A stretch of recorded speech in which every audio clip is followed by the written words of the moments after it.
Hello everybody, Dr. Carmen Bryant, Psychological Health Consultants and Services, and my program Redefining Yourself, a program that was developed with women in mind, women that are in currently or contemplating or thinking of leaving or needing more education or have left and are recovering from domestic violence, specifically narcissist abuse. So my main focus in these videos that I produce is narcissist abuse. I just wanted to come on, first of all, also know, I always say, that though it was created with women in mind that are in relationship with men, men and women alike go through narcissist abuse. 50 to 75% of the diagnosis, narcissistic personality disorder, is diagnosed in men. But if you go back and watch my video concerning female narcissists, you'll see that the traits are exactly alike or the same. And the difference is just how they do what they do and the way that they think.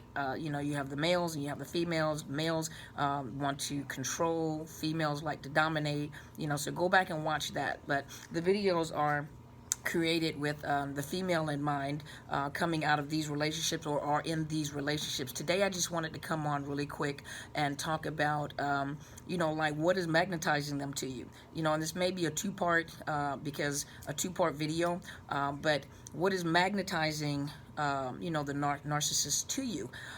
First of all, allow me to say that, in today's society, we have so many broken families. There's a high rate, as a clinician, sitting in the seat of a therapist and watching the people that are coming in, the children and, the families, there's so many broken families, a history of domestic violence, neglect, rejection, dysfunction. So, men and women alike do not have good role models to look at anymore. How do I know what it's like to be a wife, and who defines a wife in today's society, or what defines a husband in today's society? You have those that have, old school Southern girls, that still like chivalry. I like chivalry, where the man is still a gentleman, open the door for you, pull your seat out, and today's society, women are out in the field, in the business arena, in a competitive world with men, and so that role in the home, they have nannies and they have, those that assist them, get away from cooking and nannies and babysitters to assist them with raising their children, or, family members that live at the home. So, to each his own when it comes to relationships, and usually when you get into a relationship, the thing is do you and that person agree on the fact that, both of you may be business people, have a hectic life. Do you want kids? Do you not want kids? But, the role models are not there like they used to be at one point in time. Women have been doing a phenomenal job at raising children as single parents for whatever reason, widow, divorce, have been doing an awesome job. Women have been, the power to the women, power to the mothers that have been raising our sons and daughters, but I will say this, we can raise some phenomenal men, and there are men that have come out of single mother households, single parent households that are awesome men, very respectful toward women, awesome men, but I always say there's one thing, there's always something missing. And I've heard men say, to watch a man shave was amazing to me, or there are certain things that my mother could teach me, but there are certain things that she won't understand because I'm a man. I'm a male, I'm a man, and so she does not understand because she's raised as a woman. Even having to grow, being born with hormones or being born with testosterone. I know now, with the society, the LGBTQ and the hormone replacements, and I understand that. However, to be born with testosterone or to be born with hormones, to be able to communicate, how I'm feeling, to have someone be able to relate to you or to me, And so, those role models and relationship role models for many people were not there. Many women have come, and men have come from homes where there was, the violations of boundaries and the violation of, the caretakers or those that were in authority, as in parental roles that allowed things to happen or did not have boundaries to protect the child growing up, and so their view of relationships is very distorted, especially children that were sexually molested in their youth. Their mindset was is that if I provide you with sexual favors, then you will provide me with compassion and safety, and if I don't, this is the only way that I know how to get close to people. So their view is distorted. And so even in the realm of in the business of counseling, the therapeutic setting, clinical setting, we are taught, the good thing is that we have the ability to be empathetic.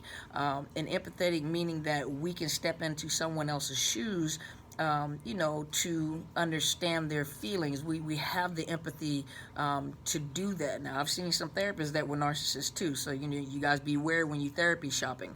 But the ability to be able to step into someone else's shoes. But I tell young therapists that are in the intern or still in school that you have to be very careful that your client doesn't draw you into their world where you become a part of the world, where you're not able to differentiate between this is their scenario versus your scenario, and you begin to feel the pain and the suffering that they're feeling. Well, you have become ineffective as a counselor not to be able to keep from the counter transference and the transference, but we have to be empathetic when it comes to but you can't be over empathetic, and that's the thing that usually when they come in, they have the counter transference experience, meaning that they start to feel the pain or the hurt, or the counter transference.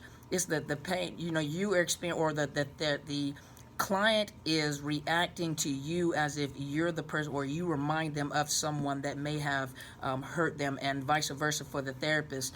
You start experiencing emotions because the client reminds you of someone that was, or the things that they've done or said remind you of someone in your life that may have done and said the exact same thing. So you're not able to differentiate, and now it's almost as if they attack you or you attack them, as if they are the person that did what they did. And so you see, you have to watch those emotions. You have to guard your emotions.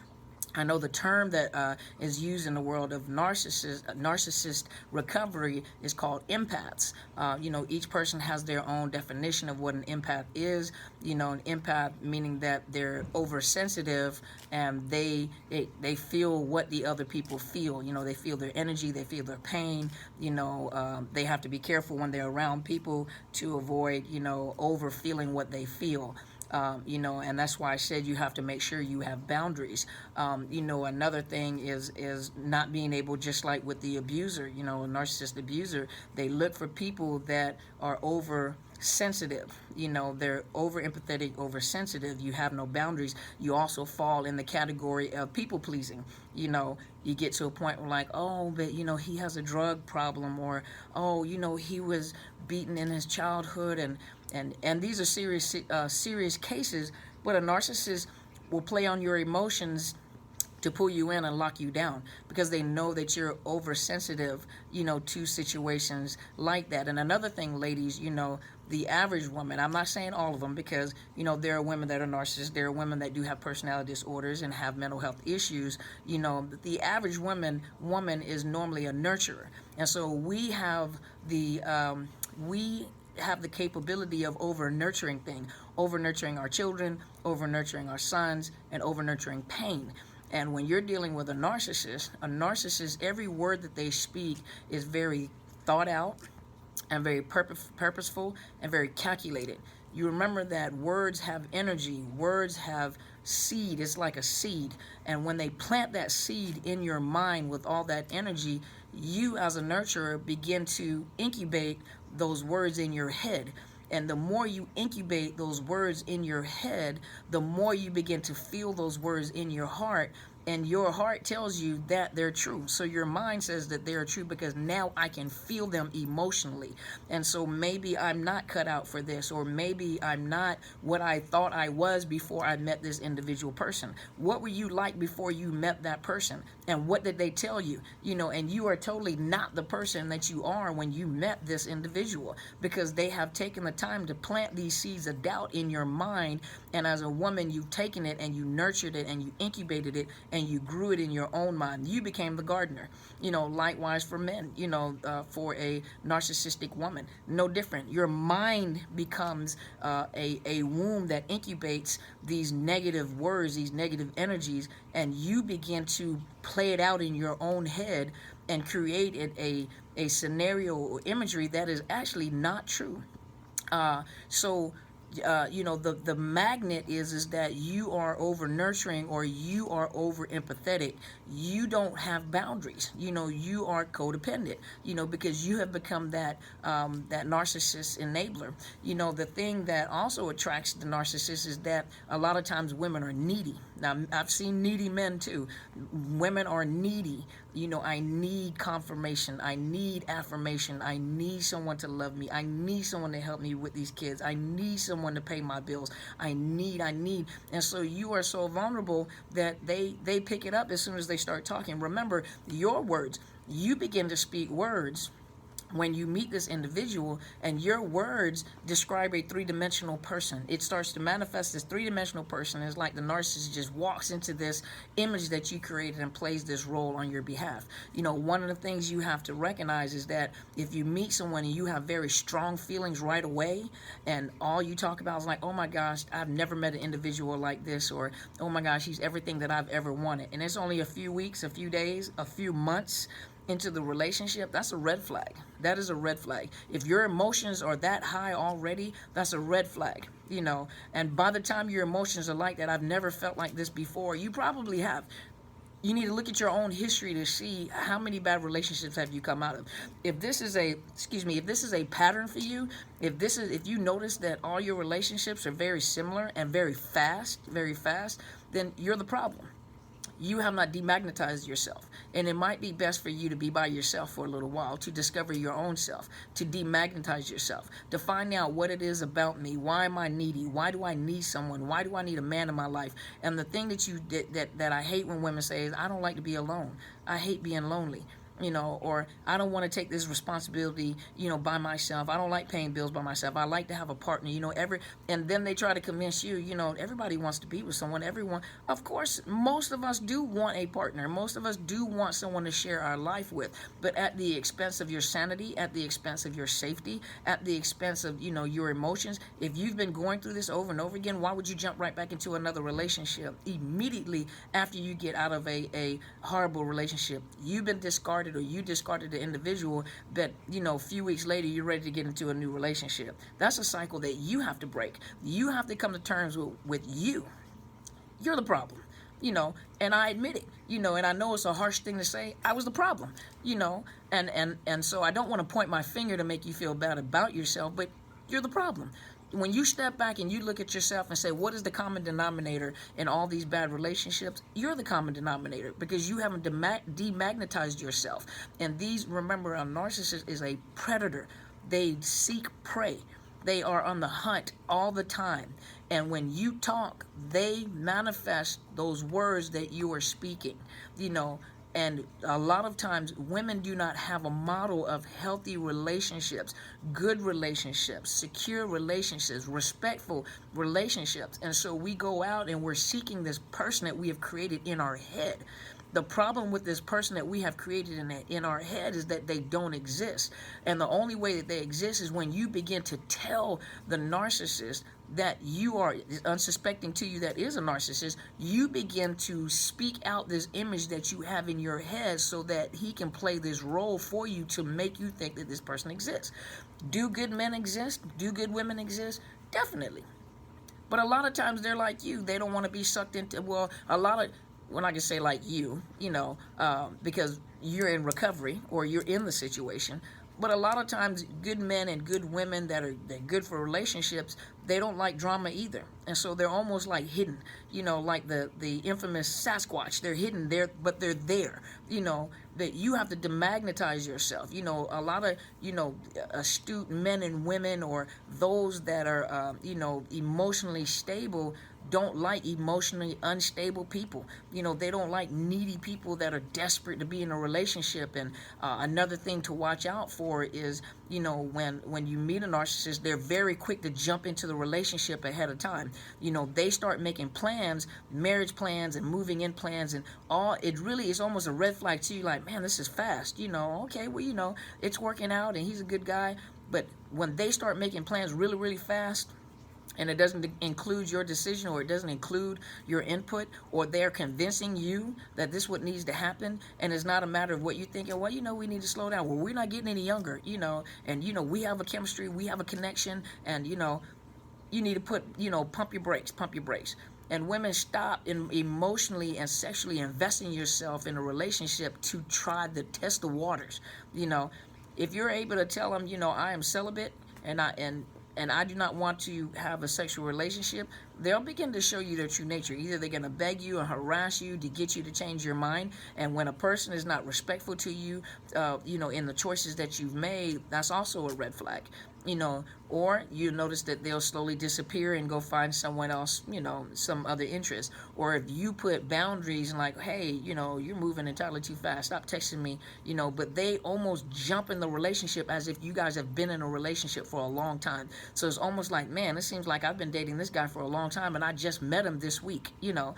That's a red flag, ladies. What are you emitting? What energy are you emitting? What are you showing that makes you look desperate? That makes you look, as if that you can't, be alone. Learn to be alone and learn to like yourself. Learn to discover who you are. What do you like? The beautiful thing is that when you have something and you build something and you're able to take care of yourself and pay your own bills, it makes it hard for a man to say, I can do these things for you, girl. I can do, and I can make it, I can, when you can say, I can do all that for myself. And I think I said that in another video. I can take you to this vacation spot and I can do all these things, and I promise. Remember we were talking about the lies they tell? But what if you say, I can do all that for myself? This is what I'm bringing to the table. What are you bringing to the table? I have this. What do you have? And then, ladies, remember, this is an application process. You ask questions. Stop telling them everything that you do and do not like. Make them discover you. Make them search you out. But you interview them. You ask them questions. Give yourself a long period of time until you're satisfied with not just what comes out of a person's mouth, but they show you their character. I've had a conversation with someone previously, and the comment was, this is not the person that I met. No, because the person that you met was the representative. The narcissist represented whoever it was you wanted them to be at that particular time.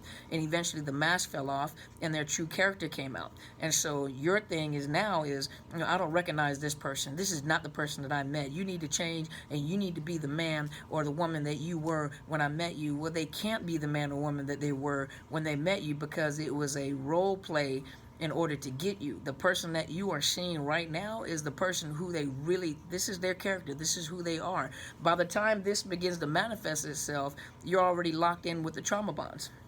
You're already locked in. You have invested your emotions into a relationship that's not going anywhere. Not all narcissists cheat, but some women say, I wish he would, so he would just go. Because some of them is grown old and unattractive, but there are some women that have said, I wish he would just go out and cheat. I wish he would go find someone else, and just leave, because not all narcissists cheat. And then the ones that do cheat, the woman is like, I wish he would just stop what he's doing. But this is who they are, So what is it that is magnetizing these type of men to you? Look at the history of your relationships. Have you noticed that all your relationships are very similar? And some people say, no, I've never been with a narcissist, the first time ever, and this is the most horrible mistake that I've ever made.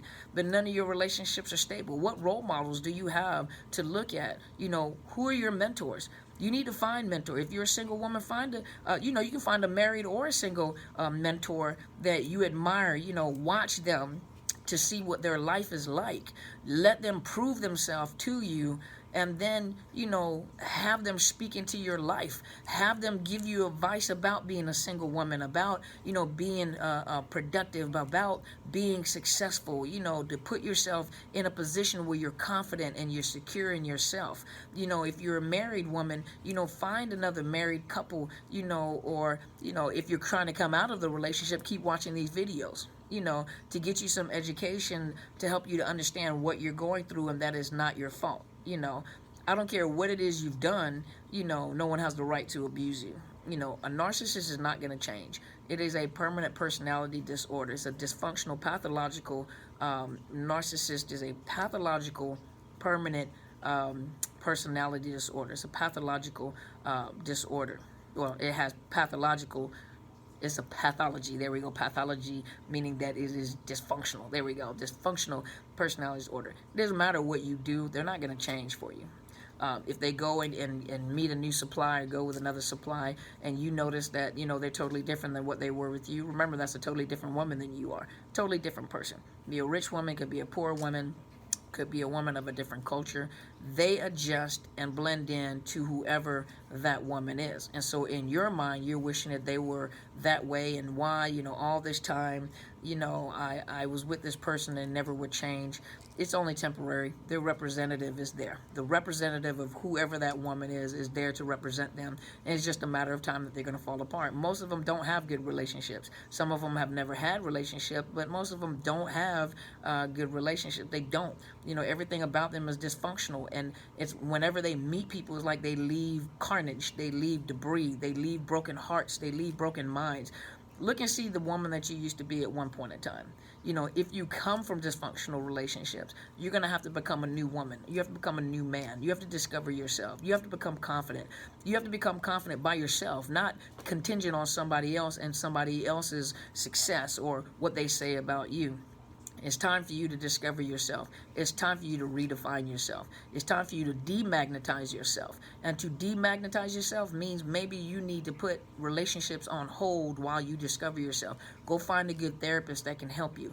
You know, if you are in the Tacoma and the Seattle area, you know, in the Washington area close to Tacoma, you're welcome to give me a call, make an appointment. I'll be more than happy to assist you. You know, well, I didn't want to stay on too long because I have a very busy schedule. Hopefully this helped a little bit. Thank you guys so much for tuning in. Please go to my YouTube channel and subscribe, Dr. Carmen Bryant with a T, Overcoming Narcissist Abuse. My professional Facebook page, which is Psychological Health Consultants and Services. Please email me, Dr. Carmen Bryant, DrCarmenBryant @outlook.com.